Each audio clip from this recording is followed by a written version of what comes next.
Welcome to LCTV Channel 66. I'm here with Justin Ashby, CEO and founder of the Heat Check. How you doing, Justin? Good. How you doing? I'm doing well, man. I'm glad you made time for me, and more importantly, your local business is supporting entrepreneurship, and you're also leading by example. Let's start off with the education. How was your experience at McCaskey High School? The experience was very up and down. Ninth grade, I started at McCaskey East. Or no, we started at Borough Industries. We were all split up at that time. I didn't do too well there. Ended up having to go to night school. Next year, I ended up in Burley's for like a year and a half, unfortunately. But it was a huge learning experience. I got to go back to McCaskey my senior year. I got to miss out on all the sports that I wanted to do because of my behavior, but I got to be around the kind of people that I interact with on a day-to-day basis here at the store. So the experience, the friendships, the partnerships, the clientele, everything that I had there at McCaskey kind of molded me into like where I'm at today. So the experience, I would say, is it's everlasting. It went into a lot of my business. I learned a lot from it. That's very understanding because everyone has their growing points in a business, but also leadership, mentors, and believing in themselves. I believe your parents believed in you when you started your sneaker collection of rare editions. You started out with selling on eBay, doing trades, and then you ended up investing in the Mall of America and attending NBA basketball games and meeting the pro athletes. So what influenced you to become a local business owner? I mean, this is home. So first, this is my first store I had in Lancaster. Actually, 2015, my first store was in Lancaster. I always envisioned myself being bigger. I've been dealing with sneakers since I was in McCaskey. I was reselling all the way back since my sophomore year of school. So just working a bunch of dead-end jobs for about 7 years or so until 2010. Then I really started getting serious when I went to college. I only went to Hacks. I went to community college, but I had a professor there. He owned the Inside Track, which is another store here in Lancaster. And he taught me a lot about e-commerce and marketing, business management, all that stuff. So after I felt like I had the knowledge I needed there, I took it. I ran with it. I ended up starting a website. I was doing a website. I was doing eBay. And then as that continued to grow, I knew it was time to open a store. So we opened the first store in Lancaster, and it just made sense. I didn't want to be one of those guys that was known around here for the sneakers and getting everybody the sneakers they wanted, and then when I had an opportunity to open a store, do it elsewhere. So Lancaster was number one. After that, I obviously was able to branch out and go into Mall of America, which is out in Minnesota. We closed that store down, but we are actually this week getting ready to sign a lease for another store. So that's exciting. But Lancaster's home, so the store is always going to be here as long as I'm able to operate. That's very good that you started off small, but also learn from someone who had more experience to help you on your path, because they say knowledge is key towards most success. And business is always ever changing and evolving. Before, I used to do business in person. Now, with technology, there's Zoom meetings. There is all types of way of having meetings with people. And speaking of meetings, you also have the Heat Check brand, and also your competition. And it's a fierce competitiveness with the sneaker business that you are in, because you're not the only person doing this. Can you tell me more about what made you label your brand the Heat Check, and about your competition? Labeling the Heat Check, it was random. I was looking for a name for a while, and I wanted to kind of stand out. I mean, there's been plenty of consignment shops before me. There's been message boards and different screen names and everything that people use to showcase their business of selling sneakers. The Heat Check, the word check just comes from like the Nike swoosh, which is like the check mark. Heat is just another word that a lot of people use for like a really dope sneaker. Everyone likes to call their shoes Heat. And then being a big basketball fan, you always hear like when somebody makes a bunch of shots or hits a couple threes, you'll hear like Marv Albert say, oh, he's taking a heat check. So I kind of tied in basketball and Nike and just the sneaker thing all together. So that's how I came up with the name there. Okay, so competition. Yeah. So competition actually made me open a store sooner than I wanted. Competition, I was getting every pair in Lancaster for a while. And on top of that, I had people selling me stuff from out of state as well. So I didn't really feel any competition there because I had the market cornered on that aspect. But then I had so many people, once Facebook Marketplace came around, were starting to go on there, undercut me and everything. So that is what made me want to open a store. Selling sneakers, man, it's so different. I mean, there's so many different things I sell. Like, there's so many different kind of competitions. So, like, a lot of stuff behind us is just shoes that came out at retail. So these are some of the shoes you could have found at, like, Foot Locker, Nike, Finish Line, stuff like that. There's other stuff that you mentioned earlier about the rare shoes, the samples and stuff.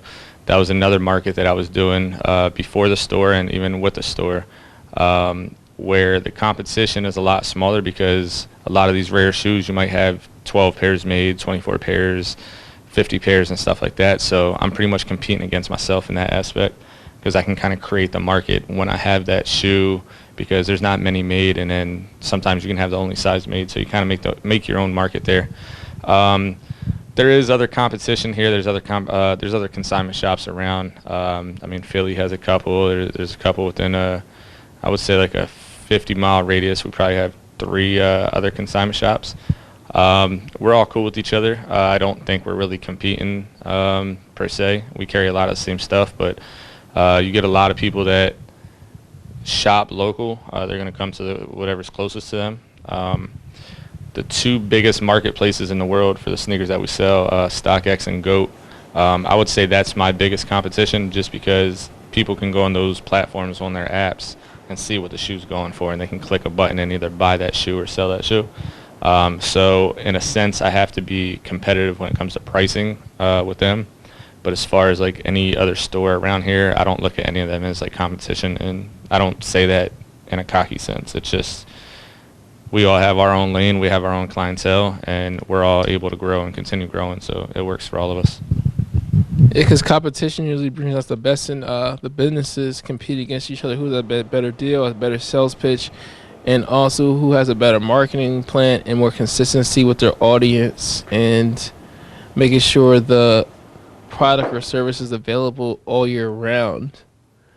Because with sneakers, people are about their look, bragging rights, and sometimes they might buy the sneaker off you and try to make a profit and resell it again.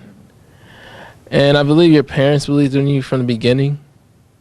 Yeah, they definitely believed in me, but man, I had my dad would buy me like 3 or 4 pairs of shoes a year, and once I got into the men's sizes, and my shoes started costing $150 back then or $175, he would always tell me like, "Oh, when you got to buy your own shoes, you're not going to be paying this kind of money for them." So that was like a quote I always kept in my head, because at one point I had over 700 pairs of shoes. That was like my personal collection. That's not including what's in my store. So like I always had this support, but I think my parents always kind of like doubted. They think that I didn't appreciate the value of the dollar back then, and they thought that I wasn't going to be buying the stuff when it had to be my own money. So I definitely always had the support, but I also had just that thought in the back of my mind that they didn't think I was going to be able to buy the amount that I wanted, because I wanted shoes every week, and they couldn't do it. I mean, both my parents were hardworking parents, but just the fact that these shoes were expensive back then. I mean, you think now, like, it's normal. Every shoe's $200 now. Every pair of Jordans, $190, $200. Back then, $150 was a lot of money. So, yeah, I was lucky, though. I did have their support 100%. Yeah, because support is very vital and key towards any person's success, especially in the beginning, the middle, and the here and the now. Speaking of the celebrities you met, who did you meet as far as NBA players? I met a lot of guys. I've sold to a lot of them. It's hard to list. I mean, I've met LeBron. I've bought shoes off of people in LeBron's circle for years. That's probably the most famous one. I mean, there's a lot of other guys, like Jeff Teague continuously buys shoes off me. Jordan Hamilton, who's not in the league no more, he was one of my biggest buyers. one of our very own here in Lancaster, Lamar Patterson. I've been supplying him sneakers since he was in college. Had Booby Gibson was buying stuff off me before I even had a website or anything like that.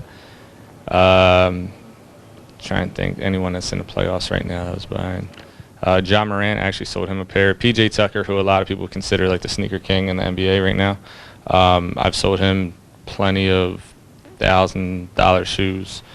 I mean, it's cool to see that too. I mean, they buy a shoe, they get it, and a couple days after they get it, you see them wearing it on the court and stuff like that. But it's kind of come with the territory. A lot of these athletes, they look at shops like ours. It's not just Flight Club anymore. So Flight Club was the biggest sneaker consignment shop in the world, and at one point, that's where all the celebrities and athletes were buying their shoes.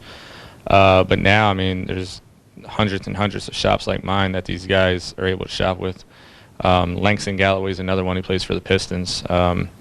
Man, he buys a lot of shoes off me. He offers me tickets to the games anytime he comes to town with Philly. I mean, list goes on and on. I got a lot of NFL guys that buy. I got a local baseball guy as well.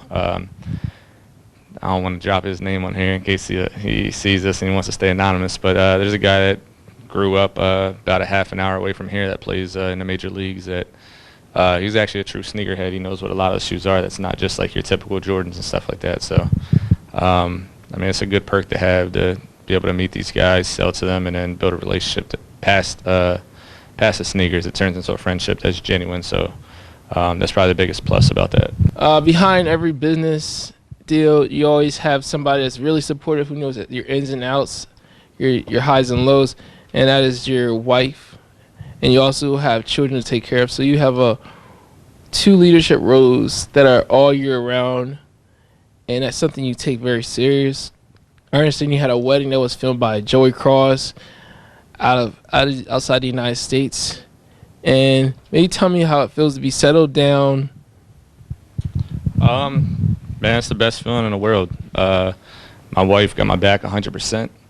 When I first met her, she thought this whole thing was crazy, just the fact that I can sell shoes and make a living off of it and then sell some shoes for a lot of money. She's very supportive. She had a very good job when I met her. We had our first child in 2014 together.